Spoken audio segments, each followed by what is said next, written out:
So, what's up mga kahabi? Welcome sa atong Q&A kay Sir Cap. Tagagi ta higayon makapangutana sa iyang mga techniques o sa iyang regarding sa fish keeping, no. Karon basahon ako ang iyong mga comments. Ako yung una basahon katong pinakauna nag-comment. Mubalik pa ba ang scales sa Oranda nga naipo? Saan nga tanggal siguro yung pasabot?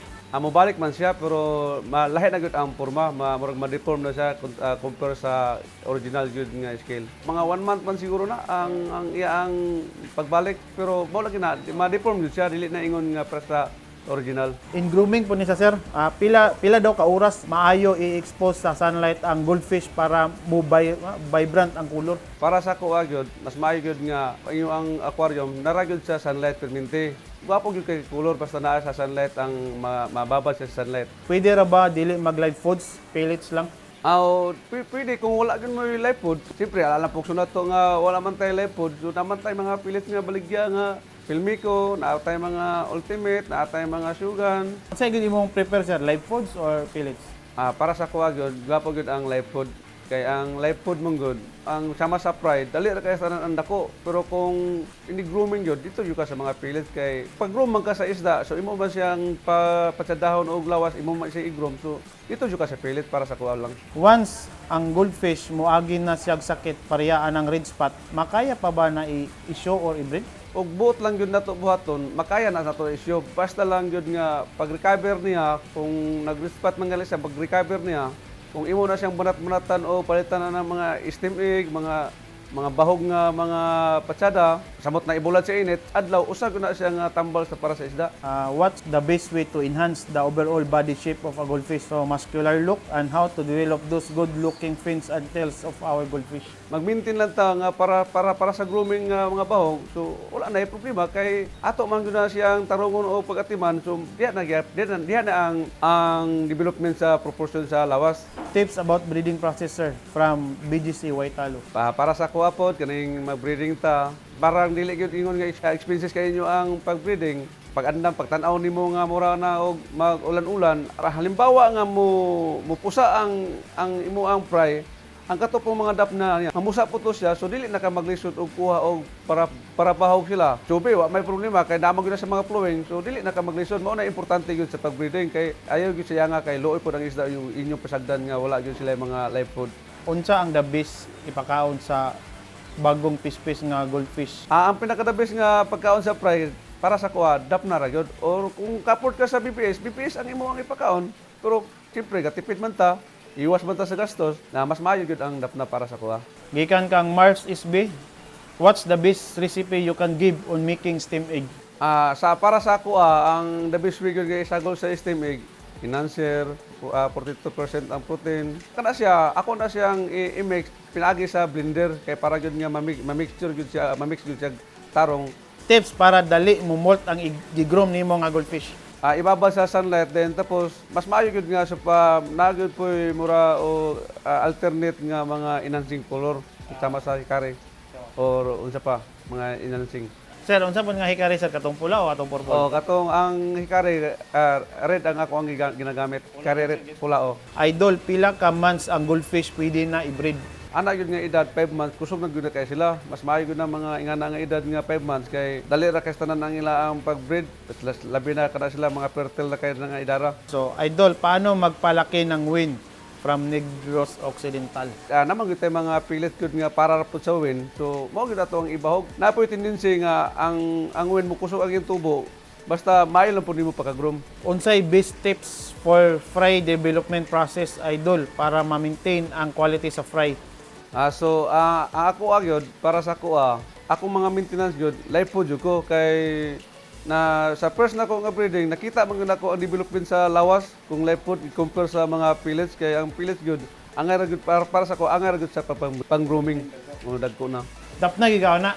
Dapna jud ko within 10 days kanang time nga murag mukaon na sila og tube ay have na rin kumugbahog. Ayaw man nga magbogjobe. Ayan, pangutana, kapila mag-feed sa steam egg, pwede ra ba 5 times a day or daily?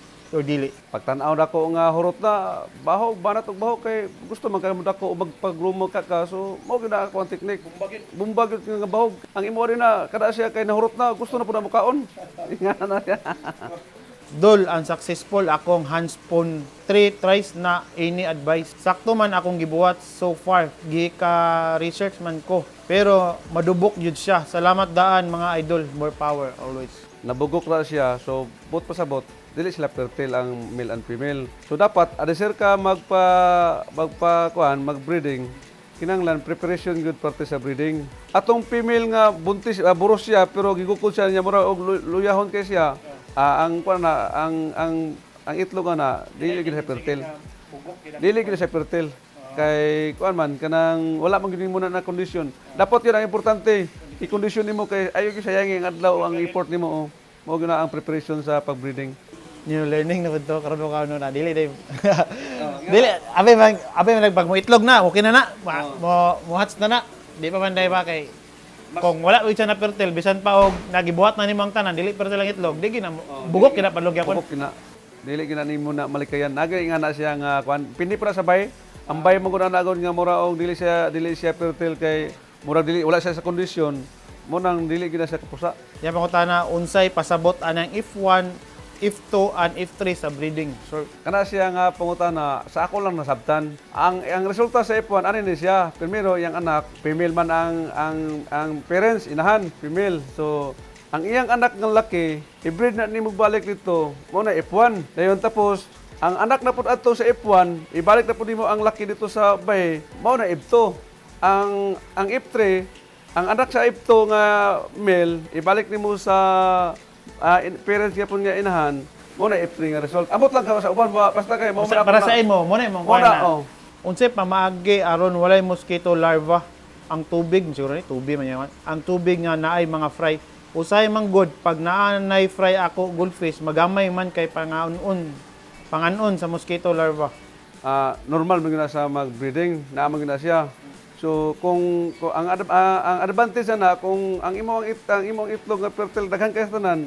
So kanang mosquito larva mo pusa man gina siya. Pag humana na mga after mga 3 days o 4 days, mo pusa na siya. So mahimo na siyang lamok. So dili na siya makilabot dito sa imo ang mga fry. So normal na siya sa sigon na lang sa makaon niya pero dili po na ingon nga daghan iya makaon siguro. Sa koy og sa goldfish dili ko na mahitabo nga wala na sila. Naa na sila pero mao lagi na kung ang imo ang i-breeding nga daghan kay itlog so Di na mapasok kaon. Dili na mapasok kaon pero daghan na siya kay dili lisod ba po kay tanan og ato yung pangitaon ang mga lamok nga dili pa tuon. So mas maayo siguro mag-breeding ka mosquito dapat na.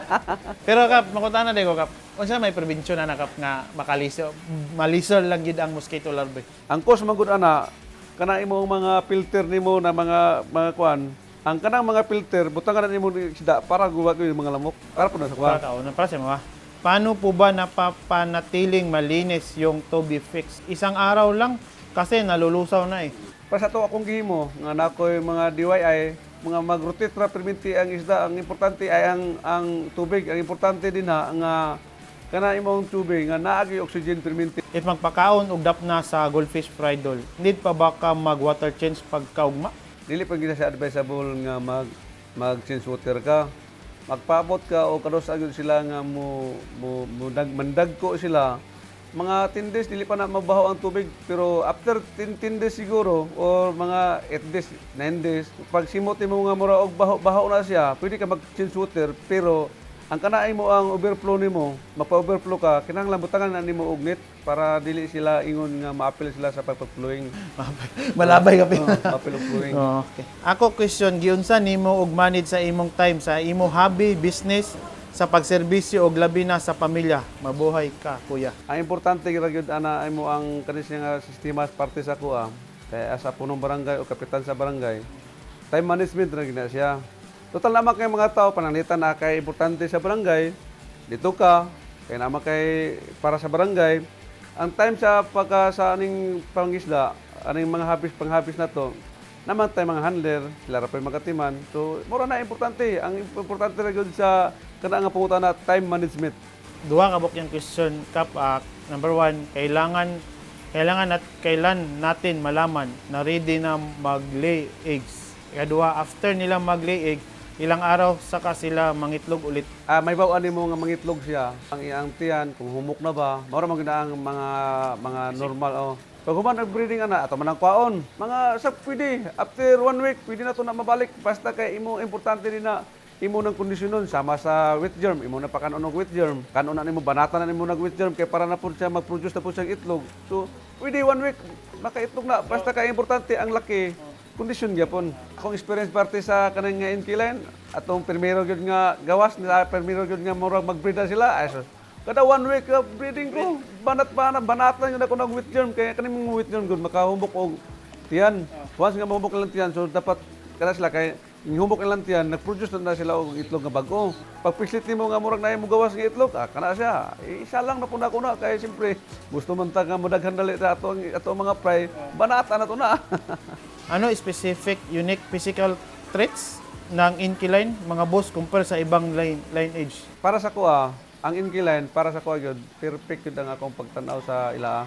Iya pa da ang body proportion niya, iya pa da ang mga pin niya, iya pang ulo, yang head niya, sus, mo gyud purag perfect gyud para sa kuha. Mga idol, unsay reason anang dili mo kaon ang goldfish pa boylo man good kog pakaon og tsubi last day. Salamat dol, dakong tabang sa kuha ang katubagan sa pangutana. So, kung kara nga pangutan na kung ang iya ang gibahog piminti lang tsubi, then tapos basin siguro sa gabahog nga lain ng timpo, di ko na siya mukaon kay maigo man gyud na sila, kay di mo gyud na sila hilisan basta bugnaw ang panahon. Dapat yun magbahog kag tsubi dito ra gyud ka sa mga maayo nga timpo para sa nang ting-init, tingkuan.